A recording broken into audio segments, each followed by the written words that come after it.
Version app, Amplified Bible, Classic Edition, AMPC, Mark 15. And immediately when it was morning, the chief priests and the elders, the scribes, and the whole council had a consultation. And when they had bound Jesus, they took him away violently and handed him over to Pilate. And Pilate inquired of him, "Are you the king of the Jews?" And he replied, "It is as you say." And the chief priests kept accusing him of many things. And the Pilate again asked him, Have you no answer to make? See how many charges they are bringing against you." But Jesus had no further answer at all, so that Pilate wondered and marveled. Now that the feast he was accustomed to set free for them any one prisoner whom they requested. And among the writers in the prison who had committed murder and insurrection, there was a man named Barabbas. And the throng came up and began asking Pilate to do as he usually did for them. And he replied to them, "Do you wish me to set free for you the king of the Jews?" And for he was aware that it was because they were prompted by the envy of the chief priests and delivered him up. But the chief priests stirred up the crowd and to get him to release for them Barabbas instead. And again Pilate said to them, "Then what shall I do? The man whom you call the king of the Jews." And they shouted back, "Crucify him." And Pilate said to them, "Why? What has he done that is evil?" But they shouted with all their might, all the more, "Crucify him at once."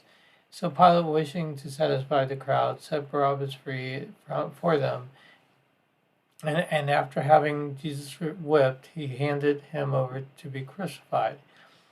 Then the soldiers led him away in the courtyard inside the palace, and that is the praetorium, and they called the entire detachment of soldiers together, and they dressed him in a purple robe, and they weaving together a crown of thorns, they placed it on him, and he began to salute him.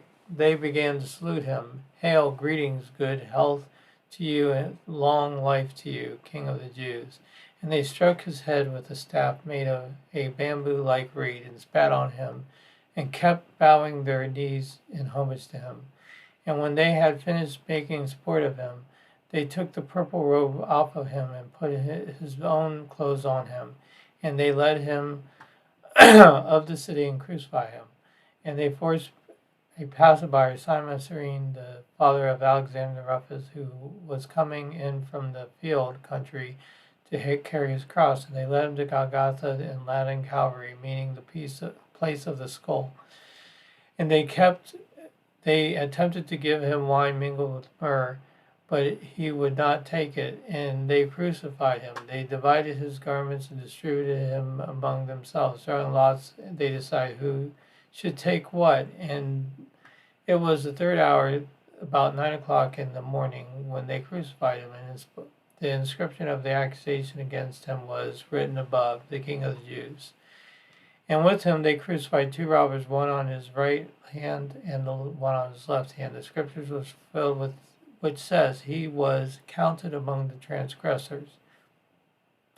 And those who passed by kept reviling him and reproaching him, abusively in harsh and insolent language, wagging his heads and saying, "Aha, you who would destroy the temple and build it in 3 days. Now rescue yourself from death coming down from the cross." So also the chief priests and the scribes made sport of him to one another, saying, "He rescued others from death. Himself he is unable to rescue. Let the Christ, the Messiah, the King of Israel, come down now from the cross, that we may see it and trust him and rely on him and adhere to him." Those who were crucified in him reviled and reproached him, speaking abusively, harshly, insolently. And when the 6th hour, about midday, had come, there was a darkness over the whole land until the 9th hour, about 3 o'clock.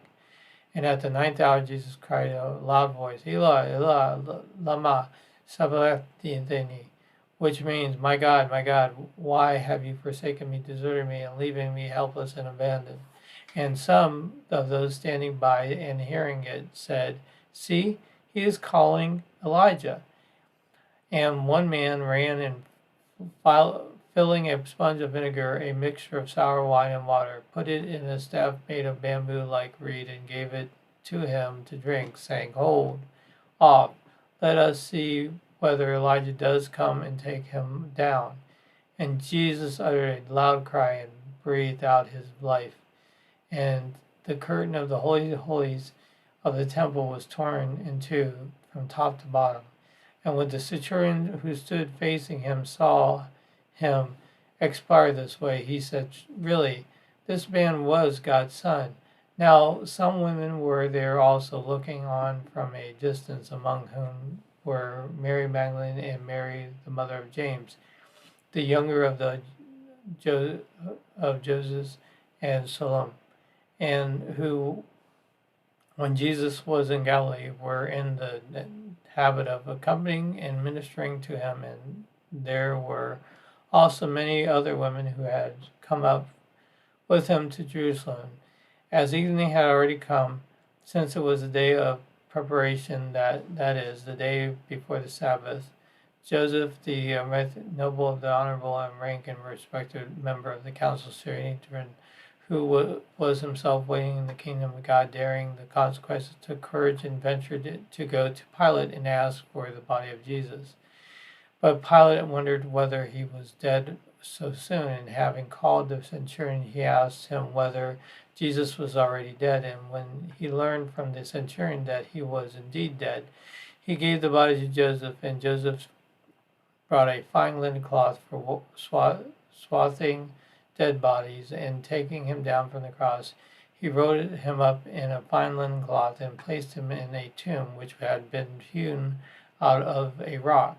Then he rolled a very large stone across the door of the tomb.